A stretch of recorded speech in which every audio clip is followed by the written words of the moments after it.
ఓం శ్రీ మాత్రే నమః. ఇప్పటి వరకు మనము జగన్మాత లలితా పరమేశ్వరి యొక్క మహిమలను, ఆమె కరుణను కీర్తించుకున్నాం కదండి. ఇప్పుడు మనము సౌందర్యలహరిలో అత్యంత కీలకమైన, రమణీయమైన ఘట్టంలోకి అడుగు పెడుతున్నాం. ఈ 42వ శ్లోకం నుంచి అమ్మవారి రూపవర్ణన ప్రారంభమవుతోందన్నమాట. శంకరాచార్యుల వారు ఎంతటి అద్భుతమైన దృష్టితో అమ్మను వర్ణిస్తున్నారంటే, మనం పైకి చూస్తే తల మీద కిరీటం, అక్కడి నుంచి ఒక్కో అంగాన్ని వర్ణిస్తూ 98వ శ్లోకం నాటికి అమ్మవారి పాద పద్మాలను చేరుకుంటామన్నమాట. ఇది కేవలం వర్ణన మాత్రమే కాదండి, మన మనసును అమ్మవారి దివ్య రూపంలో లీనం చేసేటువంటి ఒక అద్భుతమైన ధ్యాన ప్రక్రియ. శ్రద్ధగా చదివితే గనక మనసులో అమ్మ దర్శనం అవుతూ ఉంటుంది. ఈ ధ్యానం కూడా అనేక ఫలితాలను ఇస్తుంది. మరి ఈ శ్లోకం నుంచి మనం అమ్మవారి కిరీటాన్ని మన కళ్ళ ముందు సాక్షాత్కరించుకుంటూ, ఆమె తేజస్సులో మనల్ని మనం మర్చిపోయి, ఆ సౌందర్యలహరిలో ఆ జగజ్జనని మకుట వైభవాన్ని భక్తిభావంతో ధ్యానిద్దాం.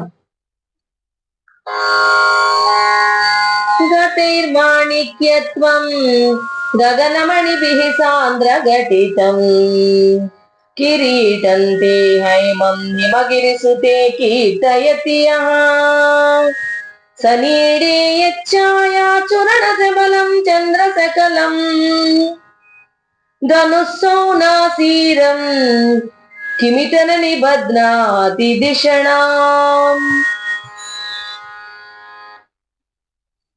ఎంతటి అద్భుతమైన వర్ణనండి. అమ్మవారి కిరీటం వెలుగులు, చంద్రకళ విభూతి, ఆ దృశ్యం కళ్ళకు కట్టినట్లుంది కదండి. మరి ఇప్పుడు దీని విశేషార్థాన్ని మనం తెలుసుకుందాం.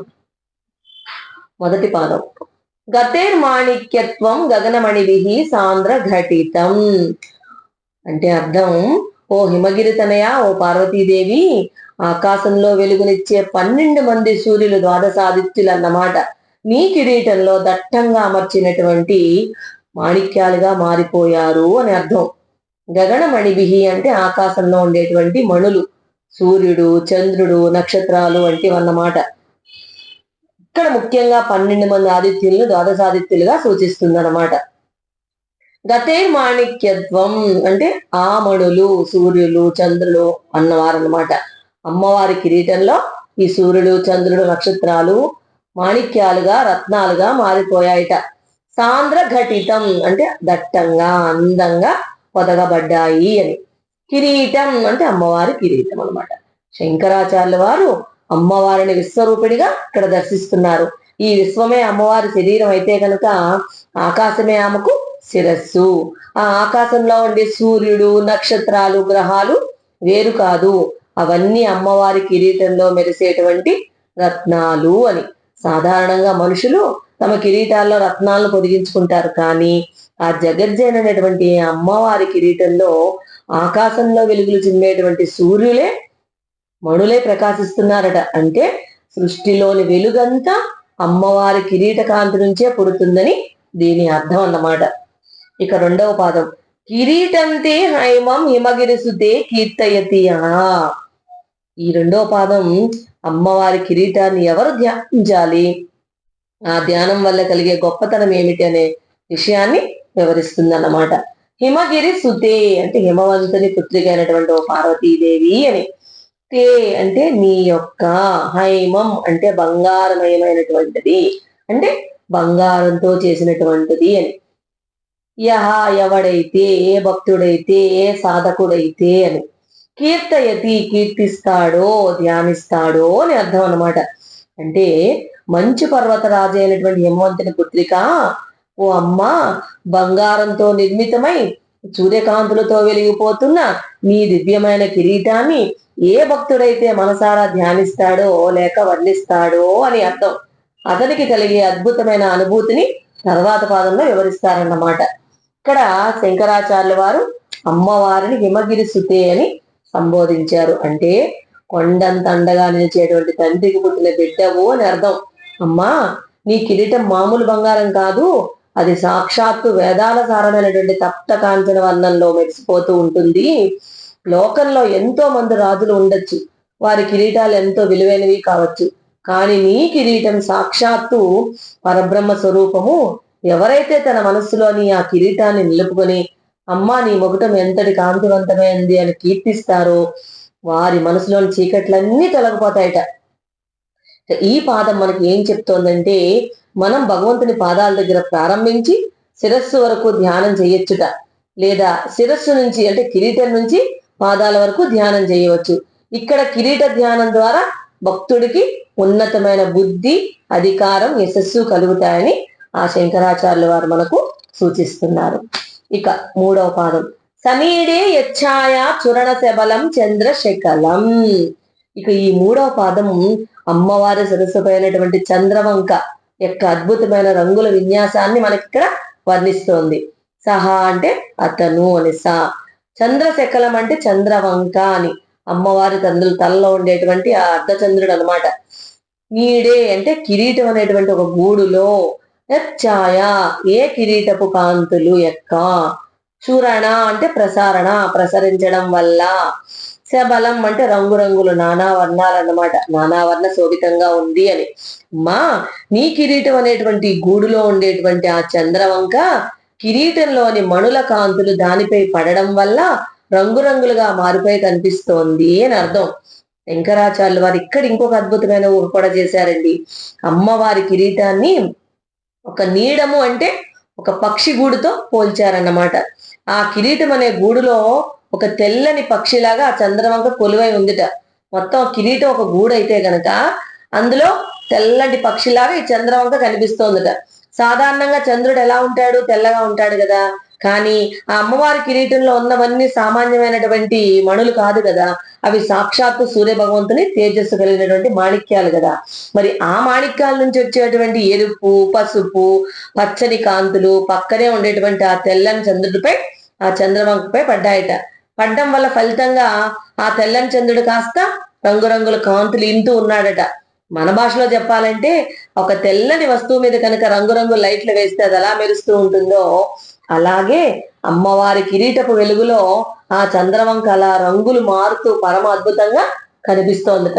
ఇది కేవలం ఒక అలంకారం కాదండి, అమ్మవారిలోని చిక్శక్తి అంటే జ్ఞాన ప్రకాశం వల్ల ప్రకృతిలోని ప్రతి వస్తువు కొత్త కాంతిని సంతరించుకుంటుందని దీని అంతరార్థం అన్నమాట.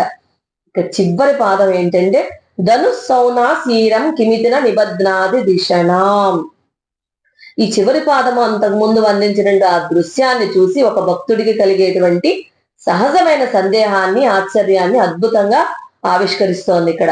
అమ్మా నీ కిరీటపు కాంతులు చంద్రవంకపై పడి రంగురంగులుగా మెరుస్తుంటే ఆ దృశ్యాన్ని చూసి ఎవరైనా సరే అబ్బా ఆకాశంలో ఉన్నది ఇంద్రధనుసు కదా అని ఎందుకు అనుకోరు, అందరూ ఖచ్చితంగా అది ఇంద్రధనుసనే భ్రమపడతారట. ధనుస్సౌనాసీరం, సౌనాసీరం అంటే సౌనాసీర ధనుసు అంటే ఇంద్రధనుస్సు అని. కిమతి, కిమితి అంటే ఏమిటా అంట, ఏమిటా అని అనుకుంటారట. నా నిబధ్నాతి ఎందుకు భ్రమపడరు అంటే ఖచ్చితంగా భ్రమపడుతుందట. దిశనాం బుద్ధిని, మన అభిప్రాయాన్ని అన్నమాట. ధనుస్సౌనాసీరం కిమిత నిబధ్నాతి దిశనాం, అది ఇంద్రధనుస్సు అని ఎందుకు భ్రమపడరు, ఖచ్చితంగా భ్రమపడతారు, అతని బుద్ధిని ఎందుకు ఆకర్షించదు అని శంకరాచార్యుల వారు ఇక్కడ గొప్ప ప్రశ్న వేస్తున్నారండి. ఒక భక్తుడు అమ్మవారిని ధ్యానిస్తూ పైకి చూస్తున్నాడు, కిరీటం మెరుస్తోంది, పక్కనే చంద్రవంక రంగురంగుల కాంతులతో కనిపిస్తోంది.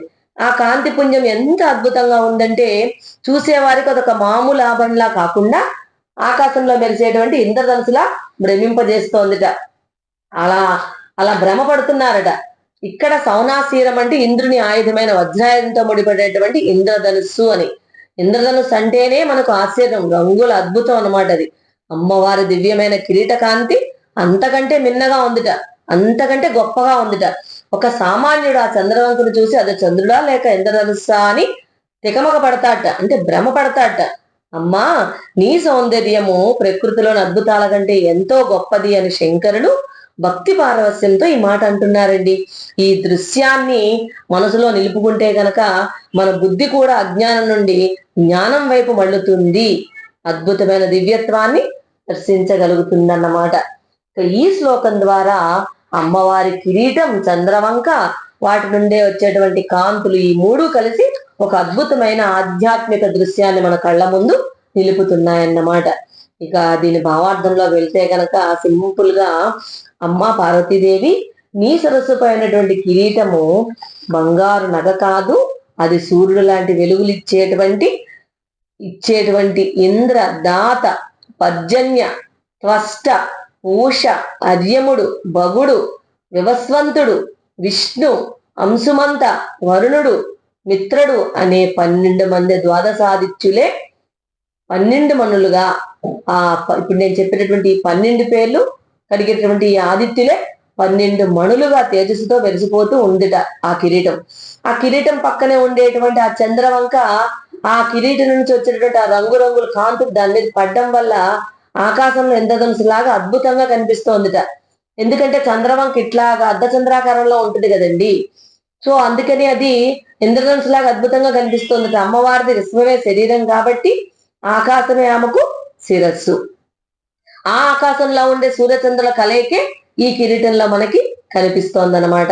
నిజానికి అమ్మవారి కిరీటాన్ని గాని ఆ చంద్రవంకని గాని చూసేవారికి అది కేవలం ఆభరణంలా కాకుండా ప్రకృతిలోని రంగులన్నీ కలిసిపోయినటువంటి ఒక అద్భుతమైన ఇంద్రధనుసులాగా కనిపిస్తోందట.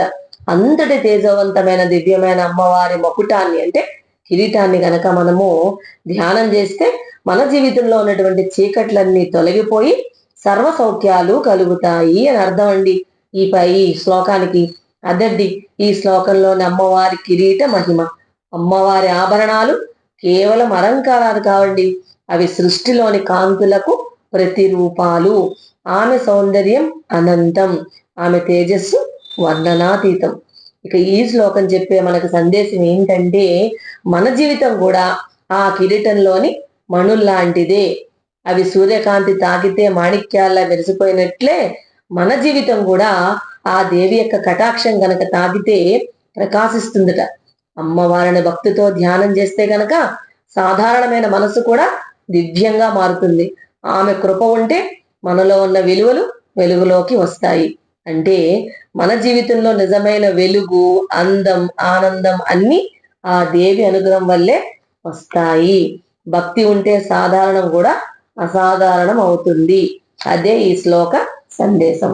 మరి ఆకాశంలో సూర్యకాంతి సోకినటువంటి మేఘం ఎలా అయితే ఇంద్రధనుసులా మారుతుందో, అమ్మవారి కిరీట కాంతులు సోకినటువంటి చంద్రవంక అలా ఇంద్రధనుసులా మెరుస్తోంది అని అర్థం. చూసారు కదా అమ్మవారి కిరీట వైభవం ఎంతటి అద్భుతమో. ఆ దివ్య మంగళ స్వరూపాన్ని మన కళ్ళ ముందు సాక్షాత్కరింపజేసిన శంకర భగవత్పాదులకు మరొక్కసారి నమస్కరిస్తూ, ఎవరైతే ఈ శ్లోకాన్ని శ్రద్ధతో వింటారో చదువుతారో వారందరికీ ఆ లలితా పరమేశ్వర అనుగ్రహం వల్ల మనశ్శాంతి, బుద్ధి వికాసం కలగాలని మనసారా కోరుకుంటూ వచ్చే భాగంలో అమ్మవారి దివ్య స్వరూపంలోని మరో అద్భుత రహస్యాన్ని తెలుసుకుందాం. అంతవరకు మనమందరము ఆ అమ్మవారి స్మరణలోనే ఉందాం. ఈ దివ్య జ్ఞానాన్ని 10 మందికి పంచడం కూడా ఒక సేవేనండి. మరి అందుకే ఈ వీడియోను మీరు మీ మిత్రులకు, బంధువులకు షేర్ చేయండి. మరిన్ని ఆధ్యాత్మిక విశేషాల కోసం మన ఛానల్ని వెంటనే సబ్స్క్రైబ్ చేసుకోండి. ఆ తల్లి దీవెనలు మీకు ఎప్పుడు ఉండాలని ఆకాంక్షిస్తూ స్వస్తి.